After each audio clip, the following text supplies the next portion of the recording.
안녕하세요. 킴스TV 오늘 이 시간은 병원 개원과 경영 노하우 그 두 번째 시간으로 성공적인 병원 운영 방법에 대해서 장산 최내과 최성렬 원장님 모시고 이야기 나눠보도록 하겠습니다. 원장님 안녕하세요. 네, 안녕하세요.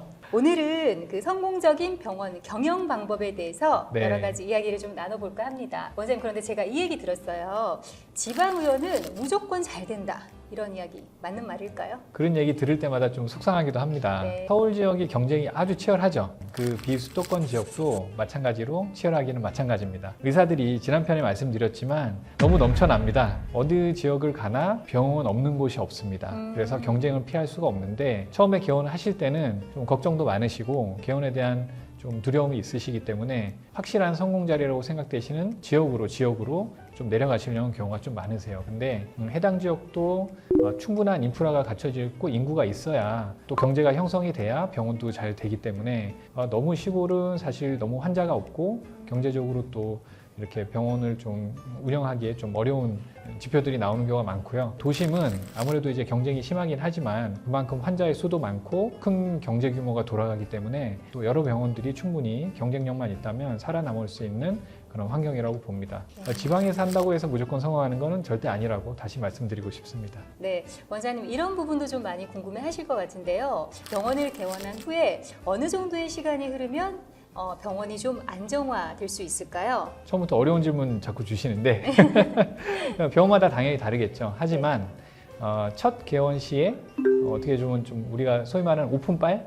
이란 게 있죠. 처음에 이제 개원을 하면 지역 주민들도 궁금해 하시기도 하고 또 이제 행사도 하죠. 뭐 이렇게 전단지도 뿌리게 되고 앞에서 홍보물도 또 드리기도 하고 먹을 것도 주고 뭐 이런 경우가 많으니까 네. 이제 많이들 찾아오십니다. 이제 오픈빨이라고 하는 게 지나면 갑자기 환자들이 안 오세요. 조용하거든요. 네. 되게 불안해 떨기 시작하십니다.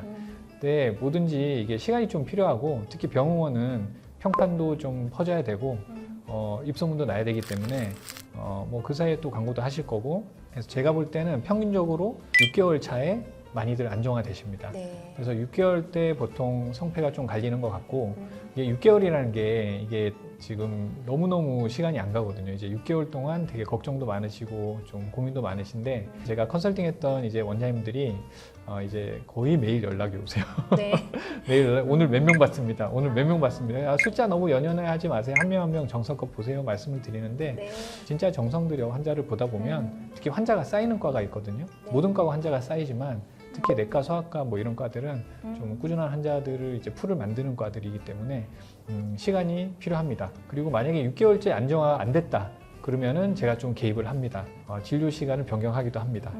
아침 이른 시간에 진료를 하기도 하고 또는 야간 진료를 시작하기도 하고 그다음에 주말 진료는 진짜 최악의 상황에서는 과감하게 진료 시간을 늘리기도 합니다. 그래서 6개월째 거의 문 닫기 직전에 병원을 3년 지나서 해당 지역에서 이제 좀 이름 알려진 병원까지 저희가 끌어올린 적이 있는데 뭐 이것도 좋은 케이스이긴 하지만 네. 제일 좋은 거는 야간 진료와 주말 진료는 저는 너무너무 싫어하기 때문에 네. 이게 좀 길게 보셔야 돼요. 이 원장님들 사실 평균 수명이 좀 짧다고 하시는데 처음부터 야간 진료를 저는 보통 컨설팅한테 잡아드리지는 않습니다. 진짜 만약에 마지막에 안 좋으면 그런 극단적인 처방도 있기 때문에 마음 편하게 가지시고 환자 한 분 한 분에게 집중하시는 게 좋지 않을까 싶습니다. 네. 원장님 병원에 단골 환자 되게 단골이라고 하면 좀 그런데 네, 단골. 네. 환자분들이 굉장히 많으시잖아요. 그 비결을 좀 알 수 있을까요? 영업 비밀인데 말씀을 다 드려야 네, 되나요? 말씀해 주세요. 알겠습니다. 네. 저는 좀 마인드의 차이라고 보는데 제가 처음에 느낀 거는 병원에서 봉직할 때랑 환자를 바라보는 저는 눈이 약간 달라졌었어요.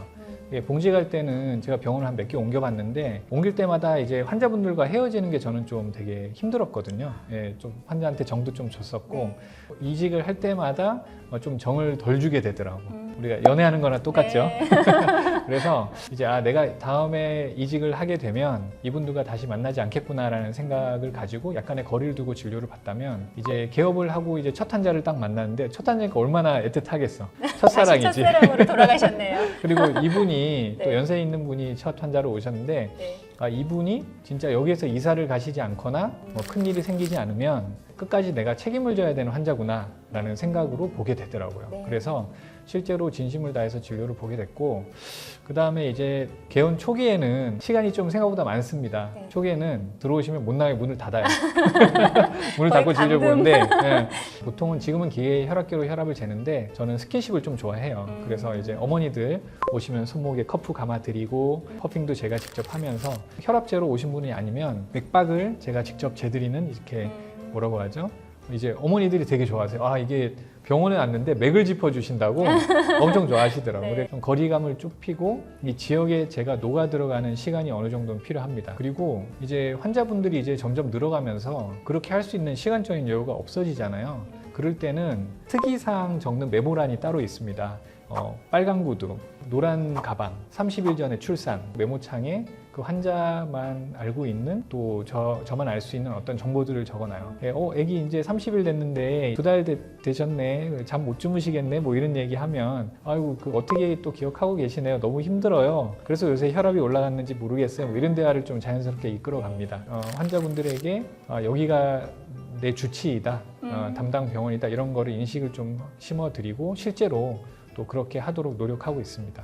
그리고 원장님 그 똑딱이라고 하는 그 어플리케이션이 똑딱이? 있잖아요. 네네. 네. 그것이 꼭 필요할까요, 원장님? 저희도 처음에 고민을 많이 했습니다. 그 똑딱이라는 게 중요한 게 아니고 제가 볼 때는 이게 예약을 하느냐 마느냐의 좀 문제인 것 같은데 요즘은 예약을 좀 많이들 이용을 하세요. 특히 비급여과에서. 비급여과는 이제 거의 이제 예약제고 치과도 그렇고. 근데 이제 내과 같은 경우는 제가 한번 해봤는데 어르신들이 좀 힘들어하시고. 그 어르신들이 약간의 박탈감을 좀 느끼세요. 그래서 분쟁도 좀 많고 잘 되는 병원 같은 경우에 저희 병원 예를 들어 1시간을 기다렸다. 근데 예약 뭐 똑딱이로 예약을 하고 오셔가지고 저 바로 진료실에 들어가는 젊은 친구가 있다. 바로 소리 지르시죠. 나는 지금 1시간 기다렸는데 이 친구는 어르신이 볼 때는 안 기다리고 바로 진료를 보는 거잖아요. 그래서 이제 앞에서 큰 소리도 나고 이제 직원들이 설득하고 또 환자 교육하는 것도 사실 힘들고 해서 저는 무조건 선착순, 제 지인이나 가족도 무조건 순서 지켜서 진료를 보고 있습니다. 근데 이제 하나 예약을 잡는 거는 이제 시술에 대한 또는 수술에 대한 예약은 당연히 받아야 되는 거고 그건 받고 있습니다. 원장님 지난 시간에 우리가 SNS 마케팅이 꼭 필요하다라는 말씀 해주셨거든요. 네. 근데 요즘 또 유튜브 하시는 원장님들도 계시더라고요. 네, 원장님도 맞습니다. 하고 계신 걸로 알고 있는데. 예, 저도 이제 채널 하나 운영하고 있는데 네.